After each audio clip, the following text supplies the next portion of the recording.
Hello friends, मैं निशान चौधरी आप सभी का अपने और आप सभी के चैनल द साइंस कॉमरेड में स्वागत करता हूं।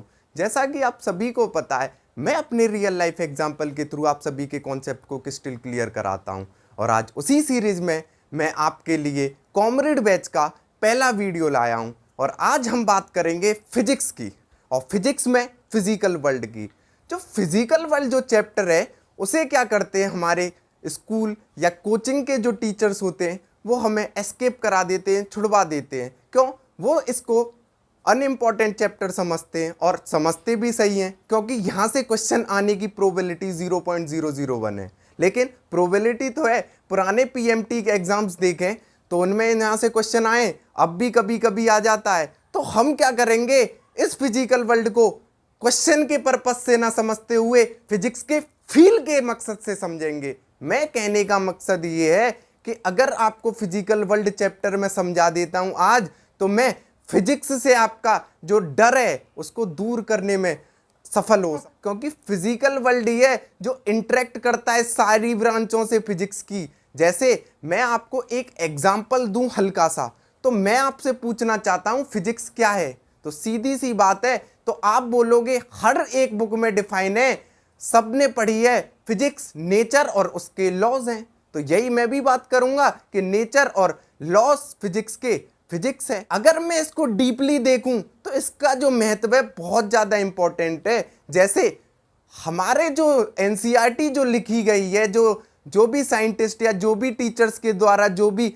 इस एनसीईआरटी को लिखा है, वो इतने अच्छे तरीके से लिखा है। अगर मैं दोनों में डिफरेंशिएट कर दूं, क्लास 11th में और क्लास 12th में, क्लास 11th में आपकी जो फिजिक्स की एनसीईआरटी की बुक है और क्लास 12th में जो एनसीईआरटी की बुक है, उन दोनों में सबसे पहले मैं डिफरेंशिएट करूं, उनका फील देना चाहूं, तो मैं किस प्रकार दे सकता हूं। तो क्लास 11th में जितनी भी यूनिट्स हैं वो आपको फिजिकल अपीयरेंस के नेचर पर आधारित हैं। हर चीज को आप 1D उठाओ, 2D उठाओ, work done, work power, energy उठाओ, रोटेशन उठाओ, ऑसिलेशन उठाओ, हर चीज को आप क्या है फिजिकली कर सकते हो। लेकिन क्लास 12th की जो फिजिक्स लिखी गई है वो इस आधार पर बेस नहीं है। वो किस आधार पर बेस है फिर? वो इस आधार पर बेस है, उसमें केवल आप फील ले सकते हो, करंट को आप देख सकते हो नहीं देख सकते हो, केबल और केबल महसूस कर सकते हो, मैग्नेटिज्म आप देख सकते हो नहीं देख सकते हो, केवल फील कर सकते हो। मॉडर्न फिजिक्स बिल्कुल एक अलग लेवल की फिजिक्स है। तो मैं क्या कहना चाहूंगा कि इस चैप्टर को अगर आप नहीं समझते तो आप बता पाते कि ये कंडीशन और ये कंडीशंस अलग है। तो इसलिए मैं इस चैप्टर को आपको पढ़ाना चाहूंगा। तो सबसे पहले मैं आपको हेडिंग डाल लेता हूं। आप समझ गए होंगे कि फिजिकल वर्ल्ड भी हमारी लाइफ में मोस्ट इंपॉर्टेंट रोल प्ले करता है। तो सबसे पहले मैं हेडिंग डालूंगा फिजिकल वर्ल्ड। मैं पहले बता चुका हूं, सभी भैया या जो बहनें नोट्स बनाए, एक एक हर क्वेश्चन कराऊंगा, एक एक नोट्स फिजिकल वर्ल्ड। तो फिजिकल वर्ल्ड में सबसे पहले टॉपिक की बात करूंगा मैं, किसकी? तो सबसे पहले मैं बताऊं फिजिक्स क्या होता है। तो फिजिक्स क्या है? फिजिक्स नेचर और उसके लॉस को डिफाइन करना। तो फिजिक्स को अगर समझाऊंगा तो मैं एक चीज को डिफाइन करना चाहूंगा आपको सबसे पहले। तो एक छोटी सी चीज है फिजिक्स के लिए, वो है फिजिकल क्वांटिटी। अब आप कहोगे कि ये क्या चीज है फिजिकल क्वांटिटी? अगर मैं फिजिकल क्वांटिटी की बात करूं, पी क्यू की बात करूं, तो एक छोटे से एग्जाम्पल से, एक छोटे से रियल लाइफ एग्जाम्पल से आपके दिमाग में डाल दूंगा।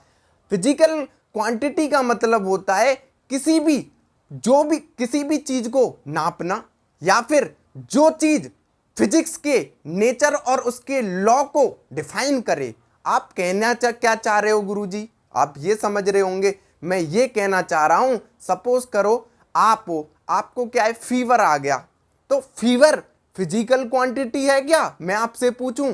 तो आप कहोगे नहीं कि यस। तो आधे बच्चे सपोज कर लो 50% कह रहे हैं नहीं, 50% कह रहे हैं यस। तो नहीं वाले कोई रीजन है? नहीं है भाई। यस का रीजन देना होता है, नो का रीजन तो देना नहीं होता।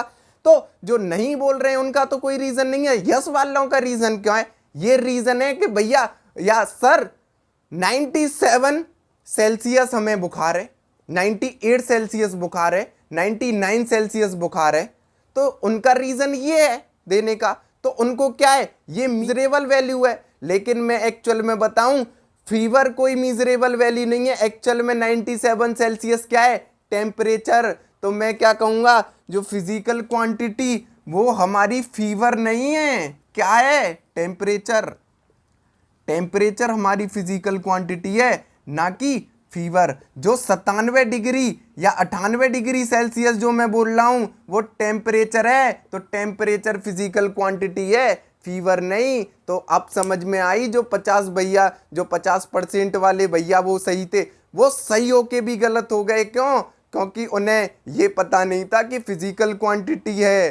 तो समझ में आया, फिजिकल क्वांटिटी वो क्वांटिटीज हैं जिनको या तो मीजर कर सकें या वो जो फिजिक्स और नेचर को डिफाइन कर सकें। क्रिस्टल क्लियर हो गया होगा। अब मैं थोड़ा सा आपको बता देता हूं। वैसे तो यूनिट एंड डायमेंशन में पढ़ेंगे। हमारे पास 7 तरह की फिजिकल क्वांटिटी होती हैं बेसिक्स लेवल पर, चाहे फिजिक्स की बात करूं चाहे केमिस्ट्री की बात करूं। वो कौन कौन सी हैं, इनको नोट कर लेना। 7 फिजिकल क्वांटिटीज, फिजिकल क्वांटिटीज। अब ये कौन कौन सी है तो मैं आपको बता दूं। पहली मास, दूसरी लेंथ। सीक्वेंस गड़बड़ा जा सकता है, कोई दिक्कत नहीं लेना, कोई टेंशन नहीं। Time, fourth mole, fifth current, sixth temperature, seventh luminous intensity. इनकी यूनिट वगैरह उधर ही देखेंगे, इंटेंसिटी, बस जानना है। अब अगर मैं बात कर दूं, इन 7 जो फिजिकल क्वांटिटीज हैं यही पूरे फिजिक्स को डिफाइन करती हैं, तो मैं गलत नहीं हूं। ये 7 ही फिजिकल क्वांटिटीज हैं और इन 7 में से भी एक्चुअल में यहां 5 हैं जो टेम्परेचर, 5 हैं जो मोल है, और जो लुमिनस इंटेंसिटी है उसका फिजिक्स में इंपॉर्टेंस बहुत कम है। तो ये 5 ही डिफाइन करती हैं पूरे किसको? फिजिक्स को। तो ये समझाना मुझे इंपॉर्टेंट बहुत जरूरी था कि जो फिजिक्स है वो फिजिकल क्वांटिटीज है एक तरीके से।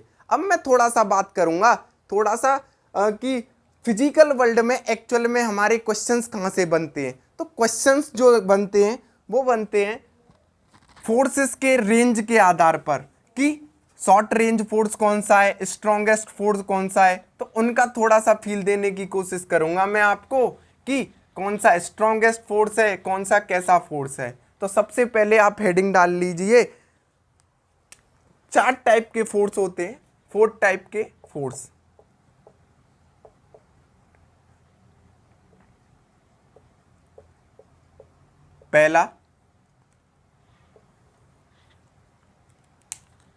पहला होता है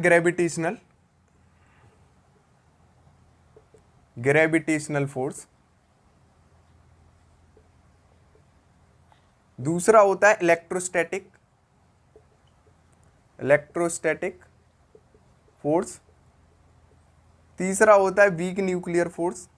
इनके केवल रेंज पर क्वेश्चन आते हैं, लेकिन मैं आपको फील देने की कोशिश करूंगा। वीक न्यूक्लियर फोर्स, इनके चैप्टर भी हैं, उनमें हम डिटेल पढ़ेंगे। Fourth strong nuclear force.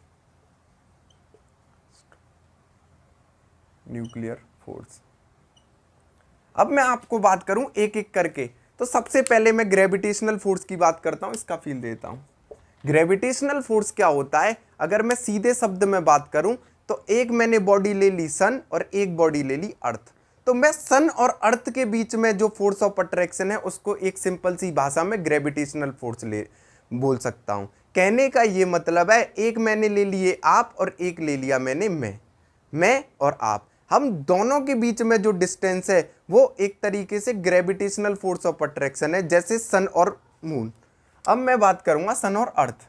ये सन है, ये अर्थ है। अगर मैं सन और अर्थ के बीच में जो डिस्टेंस है उसकी बात करूं तो ये लगभग लाइट ईयर्स में डिस्टेंस है। और ये आप जानते हो लाइट ईयर कितना बड़ा डिस्टेंस है, तो लाइट ईयर बहुत बड़ा डिस्टेंस है। तो मुझे बताओ अगर कोई दो चीजें और उनके बीच में दूरियां ज्यादा हैं, तो मुझे बताओ जब दूरियां ज्यादा हैं तो उनके बीच में जो फोर्स ऑफ अट्रैक्शन होगा दोनों बॉडियों के बीच में, वो स्ट्रांग होगा वीक? तो वो अपने आप वीक होगा। एक चीज बताइए, एक आप यहाँ कमरे में बैठ के पढ़ रहे हो, एक क्या है आप इस कमरे के दूसरे साइड में बैठ के पढ़ रहे हो, तो मुझे बताओ जो यहाँ पर पढ़ रहे हैं उनका जो फोकस है या उनको वो समझ में आ रहा है, लेकिन उस जो कमरे वहां पर तो सुनाई ही नहीं दे रहा। तो मेरे से इंटरेक्ट कौन से ज्यादा हैं, जो यहाँ पर बैठे हैं वो थोड़ी ना है। अब मुझे बताइए इनके बीच में जो ग्रेविटेशनल फोर्स ऑफ अट्रैक्शन है, तो लाइट ईयर कितना बड़ा डिस्टेंस है,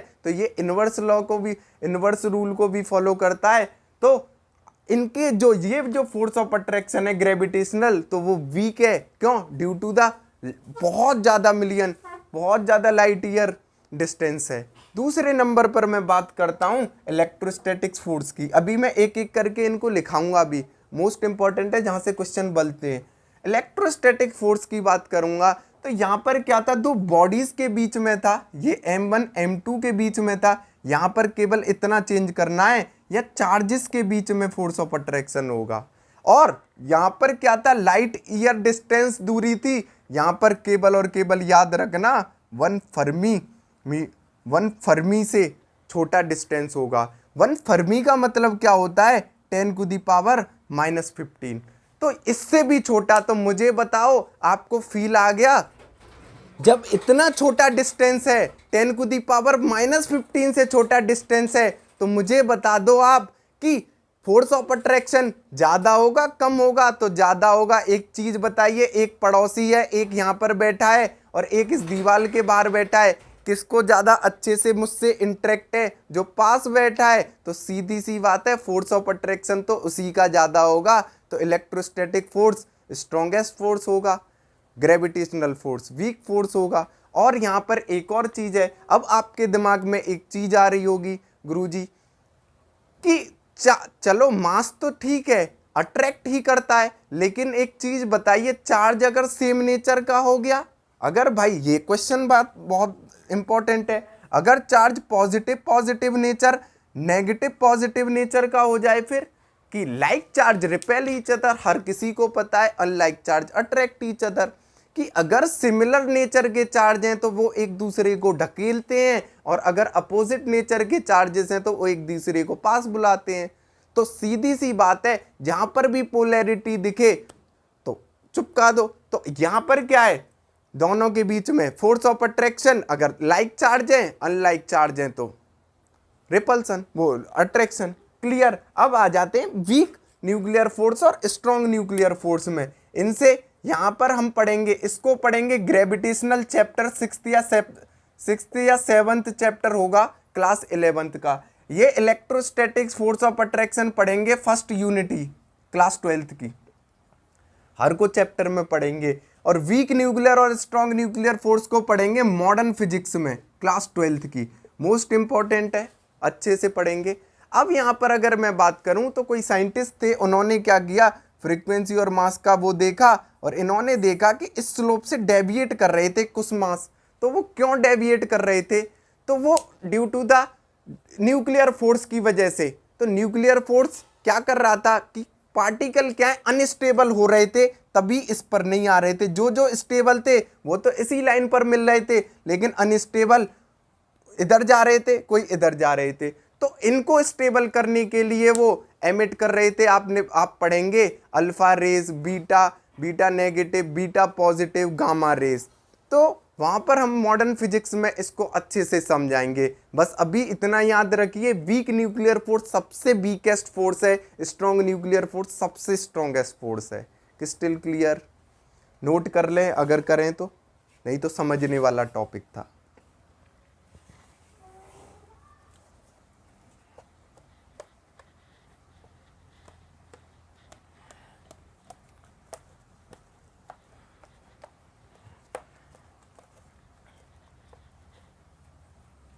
अब मैं आपसे एक एक करके बात करता हूं कि स्ट्रॉन्गेस्ट, जो क्वेश्चन आते हैं बहुत बार फंस जाता है ये डायरेक्ट, तो स्ट्रॉन्गेस्ट फोर्स का ऑर्डर, स्ट्रॉन्गेस्ट फोर्स का ऑर्डर।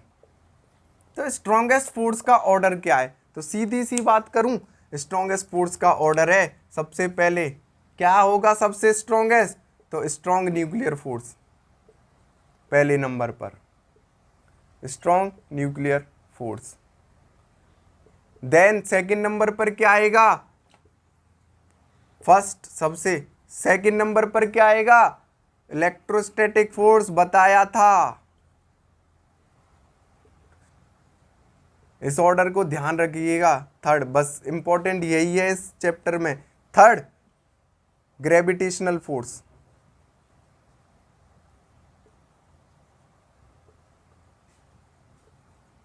Gravitational force.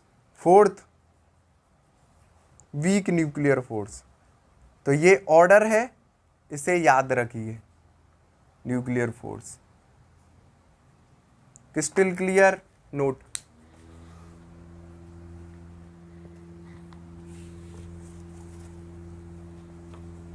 अब हम बात करेंगे रेंज की।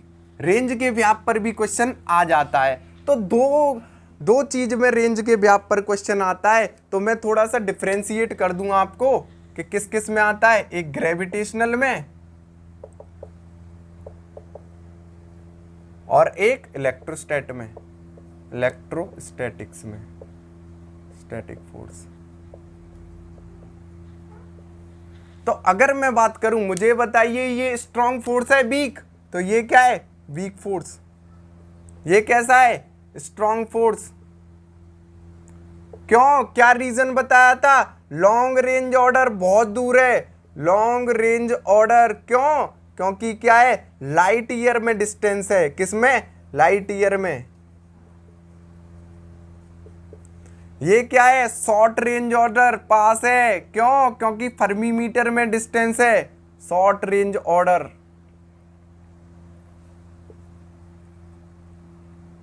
वन फर्मी और less is equal to 10⁻⁻15 metre. ये कराऊंगा, सारी यूनिट को कन्वर्जन करना, तो ये भी इंपॉर्टेंट है। लॉन्ग रेंज में डिफरेंस पूछ लेता है, शॉर्ट रेंज कौन सा है, लॉन्ग रेंज कौन सा है। Crystal clear, note.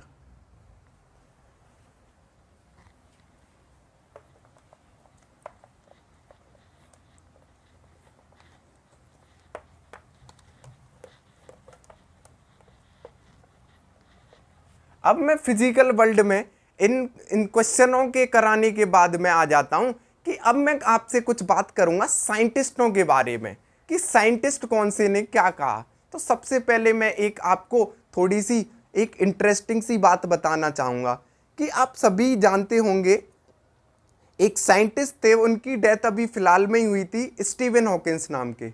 उन्होंने क्या किया था कि उन्होंने एक लॉ देना चाहा जिसका नाम था लॉ ऑफ एवरीथिंग।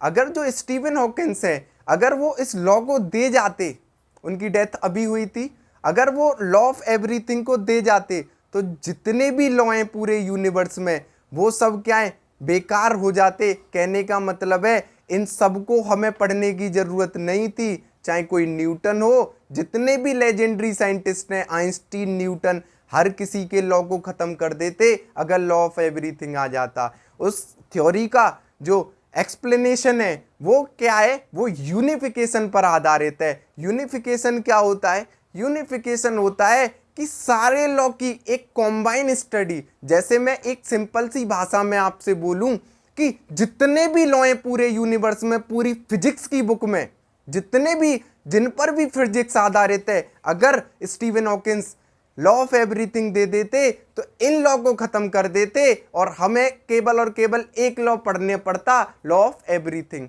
अब मैं एक थोड़ा सा साइड में हट के बोलूंगा कि जैसे एनर्जी ऑफ कंजर्वेशन है, energy can neither be created nor be destroy, it can transfer from one body to another या वन फॉर्म टू अनदर। तो ये क्या है, एक तरीके से एक लॉ है भाई, पूरी एनर्जी को कंजर्व कर दिया किसी भी चीज की। तो ऐसे ही लॉ ऑफ एवरीथिंग भी होता, हर लॉ को डिफाइन करके एक ही लॉ में बना। तो लॉ ऑफ एवरीथिंग किस पर आधारित था? यूनिफिकेशन पर, लेकिन वो उनकी डेथ हो गई तो वो दे नहीं पाए, तो हमें तो पढ़ने पड़ेंगे। तो अब मैं आ जाता हूँ एक एक करके साइंटिस्टों पे कि कौन से चैप्टर में कौन सा साइंटिस्ट आएगा। तो बहुत हद तक कुछ साइंटिस्ट छूट भी सकते हैं, लेकिन मैं अपनी नॉलेज के अकॉर्डिंग आपको बताना चाहूँगा। एक एक करके चलेंगे, पूरे 30 चैप्टर को रिवाइज भी कर लेंगे। तो सबसे पहले उठाते हैं हम कौन सा chapter? First, unit and dimension. इसमें कोई खास साइंटिस्ट है नहीं, सारी यूनिट्स हैं, पास्कल वगैरह की यूनिट्स हैं, जो भी है MLTT मैंने जो भी है मैं चैप्टर में पढ़ाऊंगा। 1D में अगर मैं बात करूं, 1D और 2D में एक साइंटिस्ट आते हैं, बहुत इंपॉर्टेंट हैं। क्या नाम है उनका? उनका नाम है गैलीलियो। क्या? गैलीलियो। इन्होंने क्या कहा? ये कहां पर मिलते हैं हमें? सीधी सी बात करूं, यहां पर इनकी जो प्रॉब्लम्स हैं वो मिलती हैं, इनकी प्रॉब्लम्स मिलती हैं, टैब वाले प्रॉब्लम्स मिलती हैं। इन्होंने क्या कहा? अगर कोई चीज़ रुकी हुई है तो वो रुकी रहेगी, अगर कोई चीज़ चल रही है तो वो चलती रहेगी, अनटिल एंड अनलेस अगर हम एक्सटर्नल फोर्स ना लगा दें तब तक। कहने का ये मकसद है, कोई चीज़ चल रही है मोशन में तो मोशन में रहेगी, रेस्ट में तो रेस्ट में, जब तक हम कोई भी बाहरी फोर्स ना लगा दें तब तक। तो ये गैलीलियो की कहानी थी। क्लियर है? देन आ जाते हम लॉ ऑफ मोशन में। तो लॉ ऑफ मोशन आपको पता है न्यूटन के 3 लॉ से भरा हुआ है। तीनों लॉ पर मोस्ट इंपॉर्टेंट धड़ाधड़ न्यूमेरिकल पे लेंगे, 500, 1000, 2000 न्यूमेरिकल उड़वाऊंगा मैं तुमसे। एक एक कॉन्सेप्ट को बहुत अच्छे से क्रिस्टल क्लियर करेंगे, नींव से उखाड़ देंगे। तो मैं क्या कहूँगा कि तो 1D और 2D में ये मिले गैलीलियो साहब, 1D एंड 2D में। ये बस मैं फील दे रहा हूं आपको कि पूरी फिजिक्स को कितना आसान बना देंगे हम। अब मैंने बात करी तो second law, Newton's law of motion. Law of motion में कौन से साइंटिस्ट हैं? न्यूटन साहब हैं। तो न्यूटन ने 3 लॉ दे दिए, अब तीनों को समझाऊंगा। न्यूटन के first law, second law and third law. अब इन्होंने क्या क्या कहा भाई? इन्होंने कहा पहले लॉ में इन्होंने क्या कहा? गैलीलियो की बात। हाँ, गैलीलियो की जो बात थी उसको मैं बोलता हूं लॉ ऑफ इनर्शिया। इन्होंने क्या कहा कि इन्होंने भी सेम चीज को दोहरा दिया पहले लॉ में अपने को। कोई भी चीज रेस्ट में है रेस्ट में रहेगी, मोशन में मैं कह नहीं सकता कि चोर हैं, लेकिन हो भी सकता है, क्या पता चोरी की हो। थोड़ा सा मॉडर्न कर दिया बस। पहला लॉ सेम है, अगर इन्होंने भी सेम गैलीलियो की ली, चिपका दी। कोई भी चीज रेस्ट में रहेगी, कोई भी चीज मोशन में रहेगी, अनटिल एंड अनलेस अगर एक्सटर्नल फोर्स जब तक ना लगे। सेकंड लॉ, ये इंपॉर्टेंट लॉ था इनका। इसमें क्या कहा? तो फर्स्ट लॉ की कहानी आपको समझ में आ गई होगी। इन्होंने कहा F = ma। सेकेंड लॉ की कहानी में बात करूं तो इन्होंने कहा change in momentum is directly proportional to force applied. तो सीधी सी बात, अगर मैं इसको सेकेंड लॉ से बात करूं तो सेकेंड लॉ को एक रियल लाइफ एग्जांपल दूंगा, खत्म कर दूंगा। सपोज करिए आप मैं हूं, आप घर में बैठे हो, मैं यहाँ हूं। हम दोनों क्या करें? एक 100 मीटर दौड़ने का चैलेंज लगाएं। तो हमें 100 मीटर दोनों को दौड़नी है, और मैं कहूं कि जो जीतने वाला है उसको प्राइज मिलेगा, जीतने वाले को प्राइज मिलेगा। तो एक चीज बताइए, जीतने वाले को प्राइज मिलेगा तो हम दोनों अपना पूरा एफर्ट डालेंगे 100% कि कौन पहले पहुंचेगा उधर तक, फिनिश लाइन तक। तो हम क्या करेंगे? अपना पूरी ताकत लगा के दौड़ेंगे। तो मुझे बताइए, जब आप दौड़ोगे तो आप 100 मीटर पर रुकोगे? नहीं, आप 110 115 मीटर पर चलते चले जाओगे। क्यों? क्योंकि आप अगर 80 मीटर पर रुकते तो 100 मीटर पर रुकते। कहने का ये मतलब है कि अगर आप 80 मीटर से स्पीड को कम करते तब जाके 100 मीटर पर रुकते तो आप रेस हार जाते। तो 100 पर जाएंगे तो आपका मोमेंटम आपको P = mv, ये भी पढ़ाऊंगा वर्क एनर्जी थ्योरम चैप्टर में, वर्क एनर्जी पावर में। तो मोमेंटम आपका जो मास है वो वेलोसिटी साथ में लेके जाएगा। तो इन्होंने क्या कहा? Change in momentum is directly proportional to force applied delta P upon delta T = F। ये दो बात। तीसरा लॉ, तीसरा इन्होंने क्या कहा? आपको पता होगा एक्शन रिएक्शन फोर्स। सब स्विमिंग के एग्जाम्पल से समझाते हैं, मैं थोड़ा फनी रियल लाइफ एग्जाम्पल लूँगा। सपोज करो रोड पर आप गए, कोई भी रोड है आपके आसपास होगा, वहाँ पर आप गए खड़े हो, आप किसी भी अनजान आदमी को थप्पड़ मार देते हो, वो बताइए वो क्या करेगा? वो भी आपको पलट के देगा।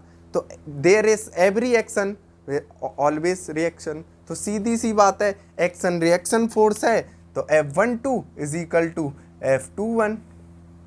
Crystal clear. तो ये 3 लॉ थे किसके? लॉ ऑफ मोशंस के। समझ गए? नोट कर सकते हो आप, रियल लाइफ एग्जांपल से समझ में आया हो तो। अब आ जाते हैं आगे।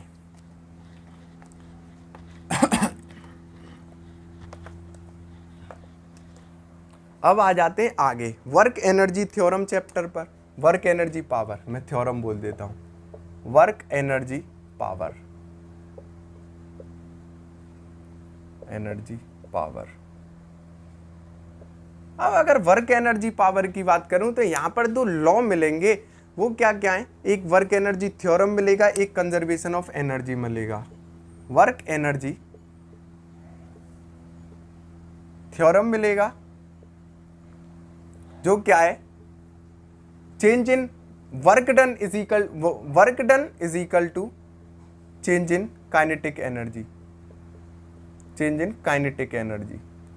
सेकंड मिलेगा, अभी मैं इसको अच्छे से समझाऊंगा, एनर्जी कंजर्वेशन या कंजर्वेशन ऑफ एनर्जी, जो भी आप बोलो। E initial is equal to E final.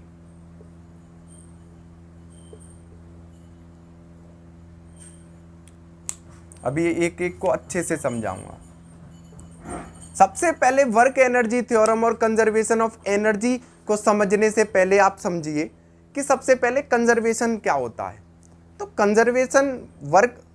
Conservative work क्या होता है? तो कंजर्वेटिव वर्क होता है जो इनिशियल, और कंजर्वेशन का मतलब होता है इनिशियल और फाइनल पोजीशन पर डिपेंड करना। सपोज करो आप क्या है, कहीं ट्यूशन पढ़ने जाते हो, सपोज करो मुझ पर ट्यूशन पढ़ने आते हो, तो मुझे बताइए कि आपके जो घर से जो रास्ते होंगे मेरे घर के, वो ऐसा तो होगा नहीं कि एक ही रास्ता होगा। हो सकता है आप सीधे आए, 2 या 3 रास्ते कम से कम होंगे। तो मुझे बताइए जो शॉर्ट रास्ता होगा आप उससे आएंगे। आप हो सकता है कभी लॉन्ग से भी आ जाएं, हो सकता है आप कभी तीसरे से भी आ जाएं। लेकिन मुझे बताइए, सपोज करो मेरे घर की मेरा जो ट्यूशन है उसकी टाइमिंग 4 बजे की है, तो मुझे तो आप 4 बजे ही अपने घर में मिलने चाहिए। मुझे अब क्या पता कि आप कौन से रास्ते से आ रहे हो? तो मुझे तो वर्क डन ये पता है कि मुझे 4 बजे क्या है, अगर आपका नाम एक्स है तो एक्स जना मुझे 4 बजे मेरे घर में मिल रहा है। तो ये कंजर्वेटिव इनिशियल और फाइनल पोजीशन, आप अपने घर से निकले और मेरे घर आ रहे हो कि नहीं, ये कंजर्वेटिव है। ये मुझे नहीं मतलब कि आप पहला रास्ता चूज करके आ रहे हो, कि दूसरा रास्ता चूज करके आ रहे हो, कि तीसरा रास्ता चूज करके आ रहे हो। मुझे शॉर्टेस्ट लॉन्गेस्ट से मतलब नहीं, मुझे 4 बजे आप घर चाहिए हो।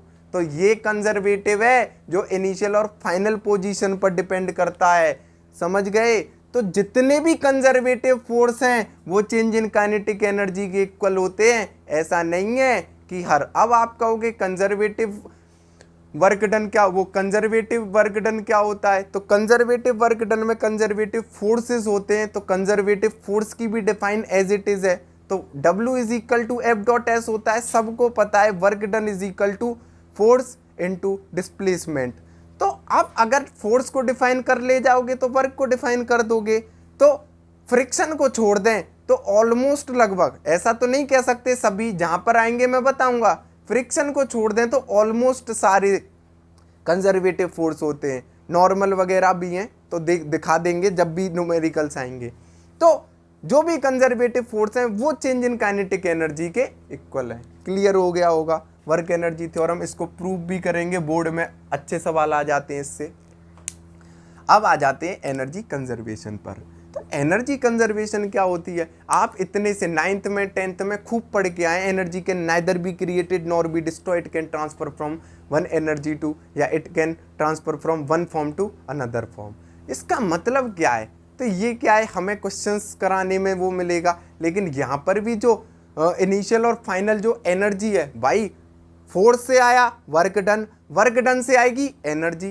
तो एनर्जी जो है वो इनिशियल और फाइनल पोजीशन पर डिपेंड करनी चाहिए। मतलब यार रेफरेंस बनाएंगे, एक फ्रेम को एक फाइनल एक इनिशियल, तो इनिशियल वाले को इनिशियल रखेंगे, फाइनल वाले को फाइनल। जैसे एग्जांपल दे दूं कि एक हाइट है, एक बिल्डिंग है, उस पर मैं और आप गए, यहाँ से मैंने बॉल फेंक दी, मैंने कहा इसकी स्पीड बता दो यहाँ, तो यहाँ पर एनर्जी कंजर्वेशन लगेगा।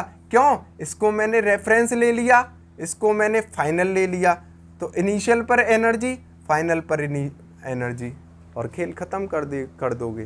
Crystal clear? तो ये थी एनर्जी कंजर्वेशन की कहानी। जब हम चैप्टर में आएंगे अच्छे से पढ़ेंगे, डिटेल में बहुत सारे न्यूमेरिकल करेंगे। मुझे लगता है आपको कुछ ना कुछ फील तो ज़रूर आया होगा। अब आ जाते हैं रोटेशन पर।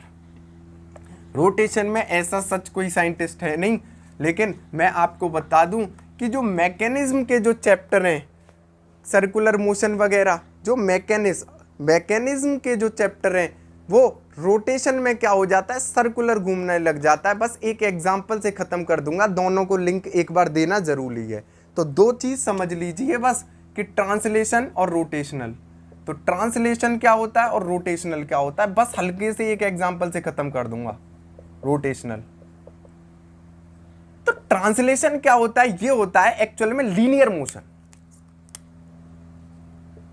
मोशन, और ये क्या होता है, रोटेशन मोशन। अब एक रियल लाइफ एग्जांपल से खत्म करूंगा। तो यहां पर क्या है, मैं सपोज करो रोड पर खड़ा हूं या आप खड़े हो, कोई गाड़ी चल रही है। अगर गाड़ी के टायर के ऊपर वाले पॉइंट, जैसे ये कोई गाड़ी है, बनानी तो नहीं आती लेकिन कोशिश करूंगा। अगर मैं क्या कर रहा हूं, गाड़ी के इस पॉइंट पर देख रहा हूं, इस पॉइंट को मैंने ए नाम दे दिया, इस पॉइंट को नाम बी दे दिया। अगर इस पॉइंट पर देख रहा हूं तो मुझे ऐसा लग रहा है गाड़ी सीधी चल रही है। ए पॉइंट पर देखूंगा गाड़ी सीधी चल रही है, वो क्या है, ट्रांसलेशन। अगर मैं क्या करूंगा, गाड़ी के बी पॉइंट पर देखूंगा तो क्या लगेगा, बी पॉइंट पर देखूंगा तो ये लगेगा कि गाड़ी घूम रही है, तो वो क्या है, रोटेशनल मोशन। बस इतना ही अंतर है, हर कुछ सिंपल हो जाएगा। जैसे मैं बात करूं डिस्टेंस या डिस्प्लेसमेंट क्या होता है, वो वेलोसिटी क्या होती है, डिस्प्लेसमेंट अपॉन टाइम। यहां पर क्या होती है, omega is equal to V R, V is equal to R omega, sorry. तो ये कंडीशन हो जाएगी, बस आर से इनटू होगा और कोई वो नहीं होगी। यहां पर एस, यहां पर थीटा क्या होगा, theta is equal to arc upon radius, तो वही चीज होगी क्या, S is equal to R theta.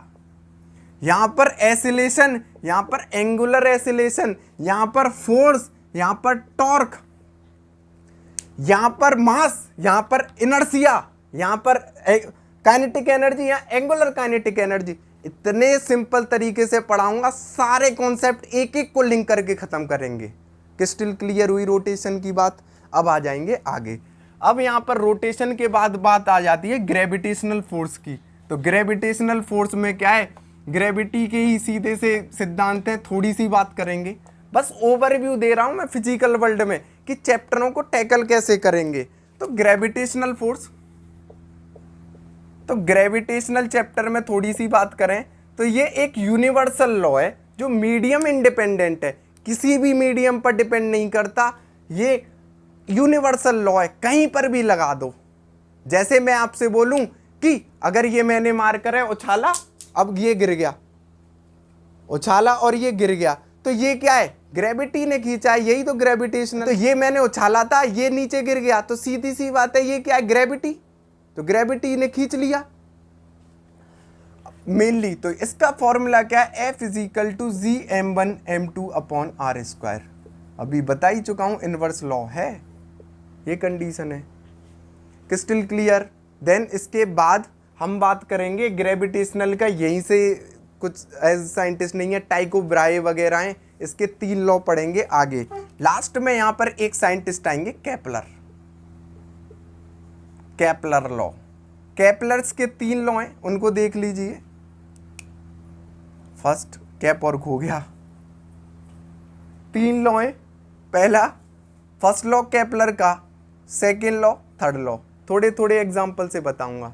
तो सीधी सी बात अगर मैं करूं केपलर के 3 लॉ में, तो तो पहला जो लॉ है केपलर का, इन्होंने क्या कहा, जो सन के अराउंड, जो प्लेनेट जो सन के अराउंड घूम रहा है, जो उसकी जो वेलोसिटी है वो कांस्टेंट नहीं है।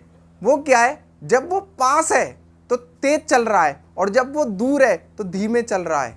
ऐसा है नहीं, जब पास है तो तेज चल रहा है, तो जब वो दूर है तो धीमे चल रहा है। तो उन्होंने कहा जो वेलोसिटी है वो कांस्टेंट नहीं है, उन्होंने कहा जो एरियल वेलोसिटी है वो कांस्टेंट है। जैसे मैं बात करूं, आप मुझे बताइए, मैंने ये डायग्राम बनाया, सन एक कोई ना कोई से फोकस पर होता है, ये क्या है, ऑर्बिटल, क्या है, ऑसिलेटरी डायग्राम है, इलिप्टिकल डायग्राम होता है, ये सर्कल नहीं होता, इलिप्टिकल।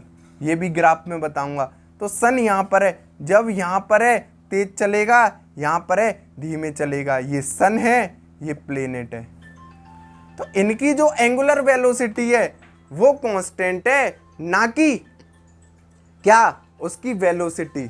सेकंड लॉ की बात करूं अगर मैं, तो सेकंड लॉ की अगर मैं बात करूं केपलर के, तो सेकंड लॉ में इन्होंने क्या कहा कि जो L/2m इज इक्वल टू जो एंगुलर मोमेंटम है L/2m वो कांस्टेंट है। तो इसको भी मैं समझाऊंगा, ये थोड़ा सा इंपॉर्टेंट है आगे। तीसरा लॉ था T² is directly proportional to R3। इन्होंने ये 3 लॉ दिए, इनको आप समझिए, दोनों को मैं आपको समझाऊंगा चैप्टर में, क्योंकि ये थोड़ा सा अंदर है। लेकिन एक चीज सुन लीजिए कि एक टाइको ब्राहे नाम के साइंटिस्ट थे, ऐसा लिखा हुआ है कि वो इनसे पहले इन लॉ को दे चुके थे। इंटरेस्टिंग बात है, जो टाइको ब्राहे थे वो इनसे पहले इन लॉ को दे चुके थे। उन्होंने अपनी पूरी जिंदगी इन्हीं लॉ पर बिता दी थी, लेकिन एक्चुअल में जब साइंस आया तो इनको उपाधि मिली, उनको हटा दिया गया। समझ रहे हो? तो ये एक तरीके से एक थोड़ा सा उनके साथ में नाइंसाफ़ी हुई थी, तो केपलर को ज़्यादा मान्यता मिली। और इन्हीं के लॉ पढ़ते हैं, उनको तो कहीं देता ही नहीं है, कोई बुक में मिलेगा अगर देखोगे तो। अब आ जाते हैं आगे, सॉलिड फ्लूइड वगैरह में स्ट्रेस, यंग मॉडुलस वगैरह पढ़ेंगे हम। इसमें mechanical property of solid, mechanical property of solid. Mechanical property of solid में क्या पढ़ेंगे हम, मैकेनिकल प्रॉपर्टीज ऑफ सॉलिड में पढ़ेंगे स्ट्रेस, स्ट्रेन, प्रेशर पढ़ेंगे, स्ट्रेस स्ट्रेन पढ़ेंगे। यहां पर 1-2 साइंटिस्ट आते हैं, यंग मॉडुलस, यंग, दूसरे आते हैं बल्क मॉडुलस नाम की, बल्क मॉडुलस, यही चीज़ है स्ट्रेस स्ट्रेन वगैरह। देन उसके बाद पढ़ेंगे मैकेनिकल प्रॉपर्टी ऑफ लिक्विड्स में आ जाएंगे, ऑसिलेशन एंड वेव। देन हमारी क्लास 11th खत्म हो जाएगी, क्लास 12th में इलेक्ट्रोस्टैटिक्स में, उसमें मैक्सवेल का बहुत बड़ा योगदान था। उसके बाद फेराडे ने EMI में 2 लॉ दिए, यही चीज़ें। तो मुझे लगता है कि आपका इंटरेस्ट थोड़ा बहुत मैं फिजिक्स में जनरेट करने में सफल हूँगा। आगे से सेकंड यूनिट एंड डायमेंशन में स्टार्ट करूँगा कल से। आज मुझे फील देना था, थोड़े से इसके रेंज पर क्वेश्चन आ जाते हैं, उनको 2 पॉइंटों को देखना है, और एक्चुअल में फील के ही मकसद से मेरा ये वीडियो आना था। Crystal clear. धन्यवाद। वीडियो को अच्छा लगा हो ज़्यादा से ज़्यादा शेयर करो, सब्सक्राइब करो, प्लीज़ प्लीज़ प्लीज़। मेरा जो बैच है बिल्कुल फ्री है, अच्छे से अच्छा कंटेंट देने की कोशिश करूँगा। धन्यवाद।